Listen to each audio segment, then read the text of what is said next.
की जय। मत्तः अग्रे सरति इति मत्सरः। यदि दूसरे को आगे बढ़ते हुए देखा तो उसकी प्रतिष्ठा काटने को दौड़ने लगी, और दूसरे को आगे बढ़ते हुए देखा उसकी टांग खींचने का विचार मन में लगाने लगे। इसी का नाम मत्सर है महाराज। और ये जो ईर्ष्या का भाव है, ये भाव जल्दी हृदय से जाता नहीं है। तुलसीदास जी महाराज अपने एक दोहे में लिखते हैं कि कंचन तजना सहज है। ध्यान देना, बाबा गोस्वामी श्री तुलसीदास जी महाराज कहते हैं कि कंचन तजना सहज है और सहज त्रिया का नेह, पर मान बड़ाई ईर्षा तुलसी दुर्लभ एह। ये ईर्षा को त्यागना, व्यक्ति सब कुछ त्याग सकता है, लेकिन ये ईर्षा को त्यागना बड़ी दुर्लभ बात है महाराज। तो जब तक ये हृदय से मात्सर्य आदि हमारे भीतर से नहीं निकलेगा, तब तक भगवान की दिव्य कथा हमारे हृदय में जचेगी नहीं। यदि हृदय में कथा को बिठालना है तो ये हृदय से मत्सर को निकालना पड़ेगा। बोले अच्छा, ये कथा हृदय में बैठ गई तो क्या होगा? बोले 3 फायदे होंगे। बोले 3 फायदे कौन कौन से? तो कहा वास्तव वस्तु का भेद हो जाएगा।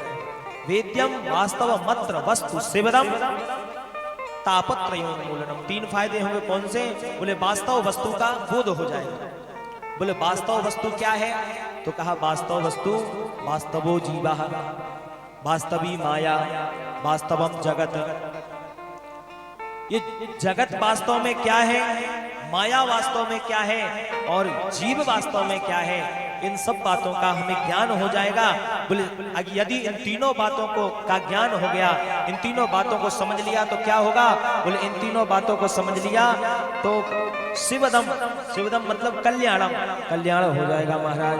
बोले वृंदावन बिहारी लाल की जय। और प्रत्यक्ष लाभ होगा कि शिवदम कल्याण। बोले अच्छा, एक बात बताओ, कल्याण तो मरने के बाद होगा, कल्याण तो मरने के बाद होगा।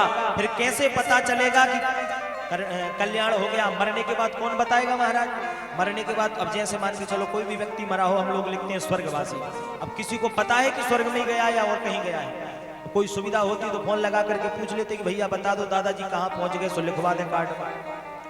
लेकिन ऐसी कोई भी सुविधा नहीं है। लेकिन फिर भी उसके बाद भी हम लोग सब लोग लिखते हैं स्वर्गवासी। उसी प्रकार ये भागवत की कथा सुनने का अधिकारी कौन? बोले जो निर्मत्सर हो गया हो। बोले इसको सुनने से क्या फायदा? बोले 3 फायदे। एक कौन सा? बोले एक फायदा ये है कि वास्तव वस्तु का बोध हो जाएगा, दूसरा फायदा ये है कि कल्याण हो जाएगा, और तीसरा फायदा ये है कि यदि वास्तव जो कल्याण का पता नहीं चला हमें, तो इस प्रकार से तीनों ताप नष्ट हो जाएंगे। कौन कौन से? दैहिक, दैविक और भौतिक ताप, ये तीनों ताप नष्ट हो जाएंगे। बोले महाराज भगवान की कथा सुनने में, भगवान की कथा सुनने से इतने फायदे हैं तो लोग सुनते क्यों नहीं? अरे भगवान की कथा सुनने का जब इतना बड़े बड़े फायदे हैं तो महाराज भगवान की कथा सुनते क्यों नहीं? बोले भगवान की कथा सुनने की इच्छा भी भगवान की ही कृपा से हमें प्राप्त होती है।